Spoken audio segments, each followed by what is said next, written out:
नमस्कार दोस्तों। दृष्टि बाधित बच्चों की शिक्षा से जुड़े विषयों पर चर्चा की श्रृंखला में मैं लगभग 8-10 दिनों के अंतराल के बाद श्रीराम मित्तल आप सबका एक बार फिर स्वागत करता हूं। हम लोग इस श्रृंखला में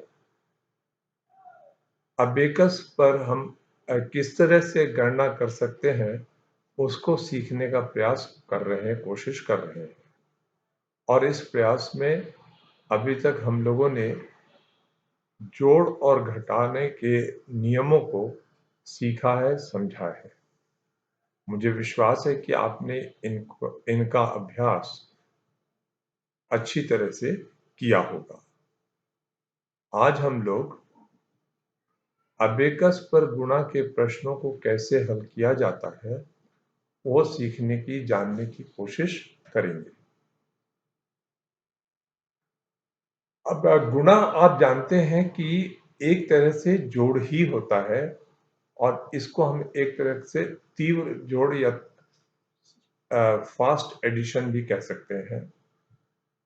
जैसे 4 गुणा 4 या कहें फिर 4 प्लस 4 प्लस 4 प्लस 4।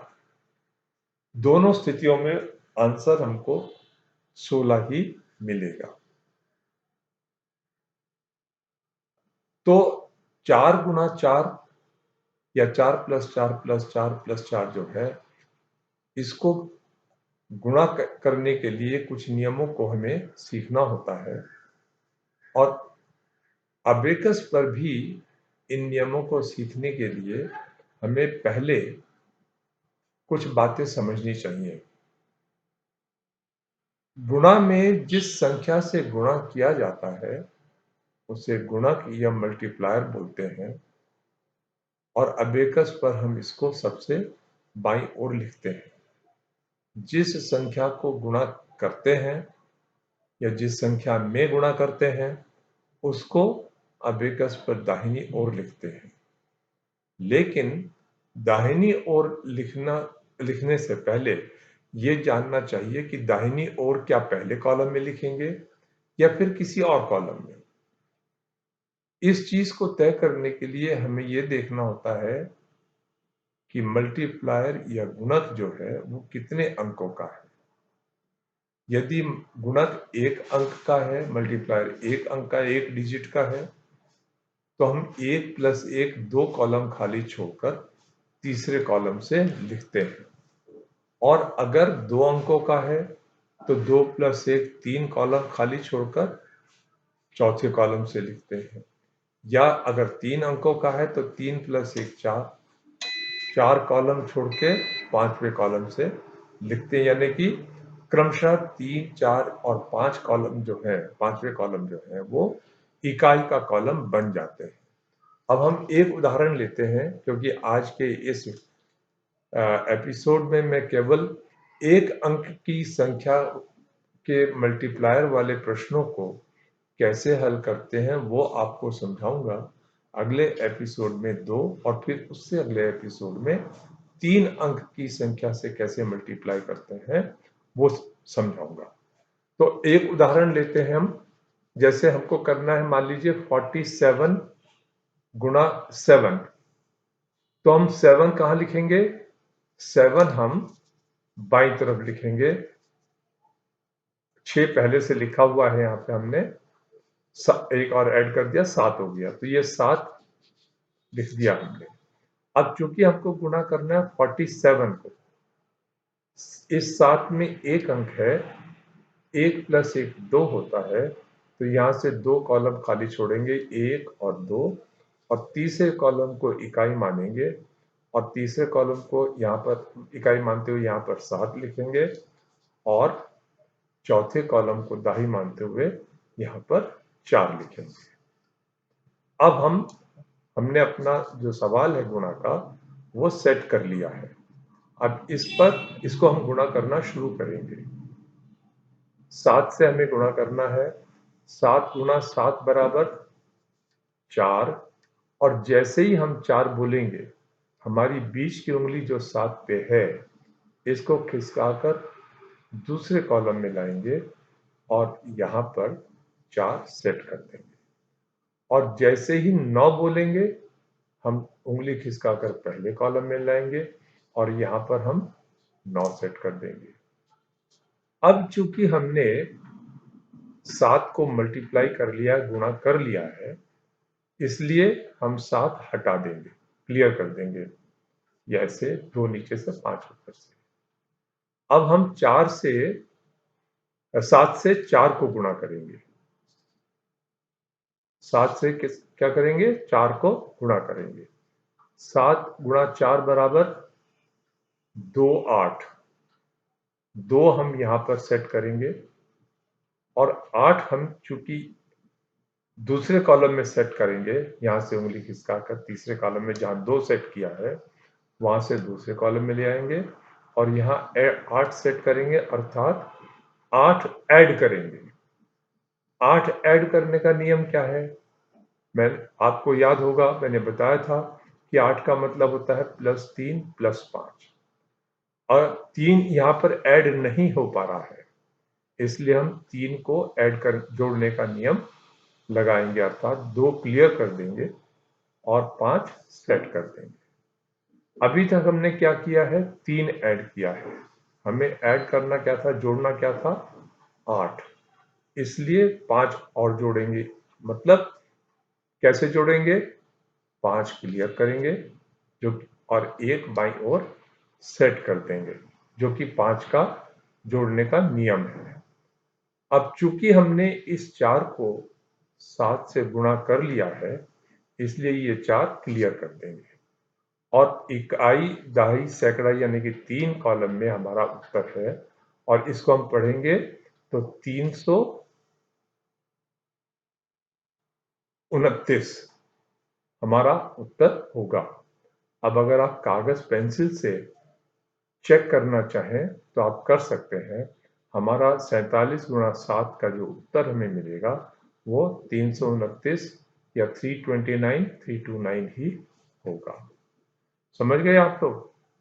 हम एक सवाल और लेकर आपको इस प्रक्रिया को दोबारा से समझाने का प्रयास करूंगा।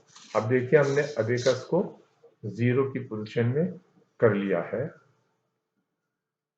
अब हम एक सवाल और लेते हैं, 56 गुणा 8। तो इसमें 8 क्या है? 8 गुणक या मल्टीप्लायर है। इस 8 को हम कहां सेट करेंगे? इस 8 को हम बाईं ओर सेट करेंगे। हमने ये कर दिया है। 3 नीचे से 5 ऊपर से। 56 को कहां सेट करेंगे? 8 चूंकि एक अंक वाला मल्टीप्लायर गुणक है, इसलिए 1 जमा 1 बराबर 2। 2 कॉलम खाली छोड़ते हुए तीसरे कॉलम को इकाई मानेंगे और यहाँ पर 56 सेट करना शुरू करेंगे। तो इकाई के लिए में 6, ये 6 हमने सेट कर दिया और दाई में 5, ये 5 भी हमने सेट कर दिया। अब हम बीच की उंगली को 6 पर यानी कि तीसरे कॉलम में और तर्जनी इंडेक्स उंगली को, फिंगर को चौथे कॉलम में 5 पर रखेंगे और 8 से 56 को गुणा करना शुरू करेंगे। 8 गुणा 6 बराबर क्या होता है? 4। 4 उंगली जैसे ही 4 बोला, उंगली खिसका के दूसरे कॉलम में लाए और यहां हमने 4 सेट कर दिया और जैसे ही 8 बोला, उंगली खिसकाकर पहले कॉलम में लाए और यहां पर हमने 8 सेट कर दिया। अब चूंकि 6 को हमने 8 से गुणा कर लिया है, इसलिए इस 6 को हम यहां से हटा देंगे, क्लियर कर देंगे। अब फिर उंगली को 5 में, बीच की उंगली को 5 पे रखेंगे और कहेंगे 8 गुणा 5 बराबर 4। और जैसे ही 4 का तीसरे कॉलम में आ गए हम और यहाँ पे 4 सेट कर दिया। जैसे 0 कहा, दूसरे कॉलम में आए और यहाँ पर हमने 0 ऐड करना है, मतलब 0 प्रेस कर दिया थोड़ा सा। और चूंकि इस 5 को हमने गुणा कर लिया है, इसलिए हम इस 5 को क्लियर कर देंगे, हटा देंगे।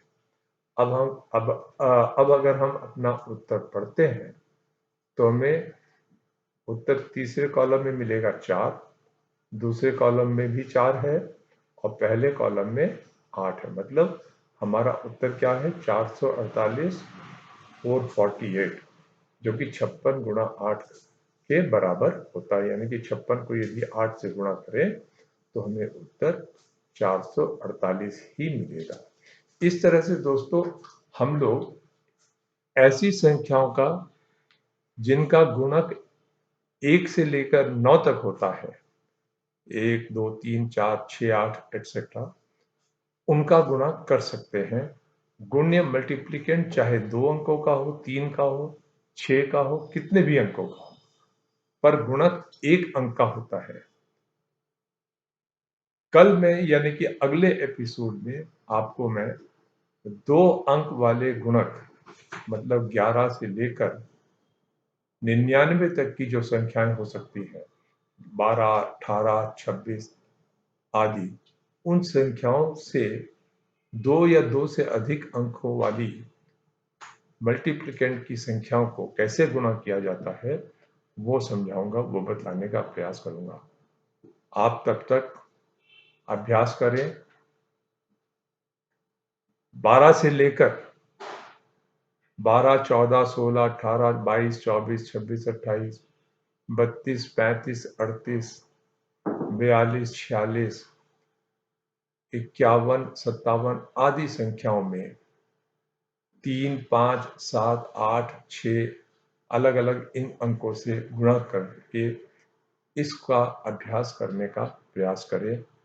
मुझे विश्वास है कि यदि आप ऐसा करेंगे तो आप अबेकस पर गुणा करना आगे सीखने के लिए अच्छी तरह से तैयार हो जाएंगे। तो अभ्यास करते रहिए। अगर कोई सवाल हो तो आप मेरे से पूछ लीजिए। और तब तक के लिए धन्यवाद। Thank you very much.